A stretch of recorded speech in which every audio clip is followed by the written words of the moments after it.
হামানাম আতিশাম গুফতে আতিশ মান হামানাম আতিশাম আন্দারা তাতু বেবিনি তাবিশাম।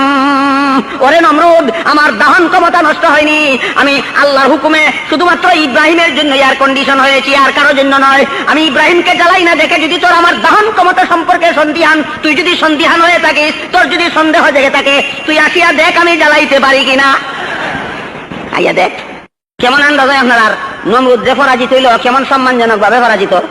ইব্রাহিমের সাথে সংঘর্ষে নমরুদ পরাজিত হইল না বিজয়ী হইল? কেমন সম্মানজনক পরাজিত না অপমানজনক পরাজিত।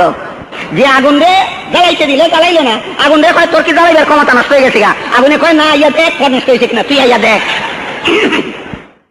শেষ পর্যন্ত আল্লাহ পাক রব্বুল আলামিন হযরত ইব্রাহিম আলাইহিস সালামকে আদেশ দিলেন, ও ইব্রাহিম, নমরুদের দেশ থেকে হিজরত করে তুমি তোমার দ্বিতীয় ছেলে সামের আওলাদেরা যে দেশ আবাদ করেছিল সেই দেশে চলে যাও। নয়া দুনিয়া। নূহ পয়গম্বরের কয় ছেলে আবাদ করেছিল?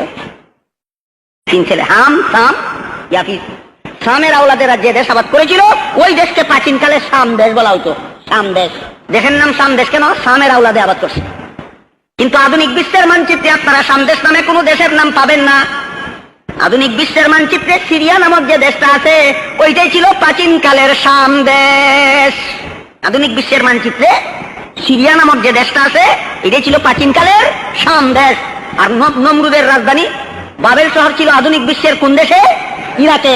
ইরাক থেকে হিজরত করে হযরত ইব্রাহিম পয়গম্বর সিরিয়ায় চলে গেলেন।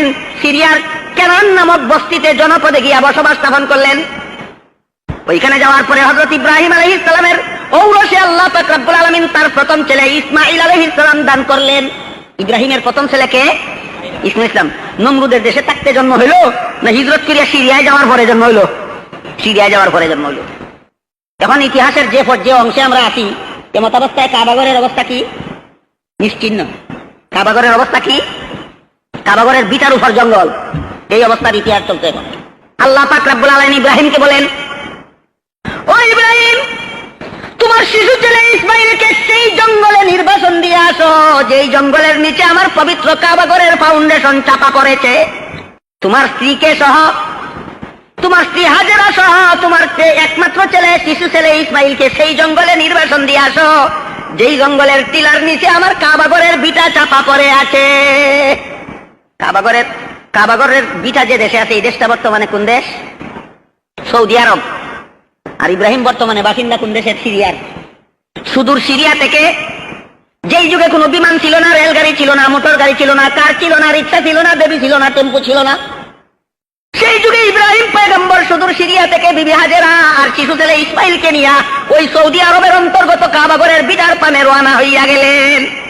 যাইতে যাইতে যাইতে যাইতে যাইতে যাইতে যে টিলার নিচে কাবাগরের বিটা চাপা পড়েছে সেইখানে গিয়া শিশু ছেলে ইসমাঈলকে বিবি হাজেরার কুলে দিয়া কোনো কথা না বলিয়া ইব্রাহিম পয়গম্বর বাড়ির পথে রওনা হইয়া গেলেন। বিবি জিজ্ঞেস করেন, স্বামী আমার, এই অসহায় জঙ্গলে, যেই জঙ্গলে কোনো জনমানব নাই, কোনো মানুষের চিহ্ন নাই, যেই জঙ্গলে কোনো পশু পাখি নাই, যেই জঙ্গলে কোনো ফলমূল নাই, যেই জঙ্গলে কোনো পানি নাই, এমন মরণ জঙ্গলে আপনি আমাকে রেখে যাচ্ছেন আপনার নিজের ইচ্ছায় না আল্লাহর ইচ্ছায়? ইব্রাহিম পয়গম্বর বলেন, ওরে বিবি, প্রিয় আমার, প্রিয় বিবি আমার ইচ্ছায় আমি কিছুই করি না, আল্লাহ পাক রব্বুল আলামিনের নির্দেশ ক্রমে তোমাকে এখানে রেখে যাচ্ছি। বিবি হাজেরা বলেন, তাই যদি হয় আমার কুলের শিশু নিয়ে আমি এই জঙ্গলে কেমন করে বাঁচবো? আমার শিশু কেমন করে বাঁচবে? আমি মানুষের সমাজ পাবো কোথায়? আমি খাদ্য পাবো কোথায়? আমি পানি পাবো কোথায়? সেই প্রশ্ন আমি আপনার কাছে করতে চাই না। যে আল্লাহর নির্দেশে আপনি আমাকে জঙ্গলে নির্বাসন দিলেন, সেই আল্লাহই আমার সবকিছুর ব্যবস্থা করবেন। ইব্রাহিম ইসলাম চলে গেলেন সিরিয়ায়, আর বিবি হাজেরাকে রেখে গেলেন মক্কায়। তখন মক্কা না, তখন জঙ্গল। তখন কি মক্কা না জঙ্গল? কেমন জঙ্গল? যেই জঙ্গলে একটা মানুষ বাস করবে দূরের কথা, এক বিন্দু পানি না থাকার কারণে একটা পশু পাখিও এই জঙ্গলে বাস করে না। এই জঙ্গলে নির্বাসন দেওয়া গেলেন।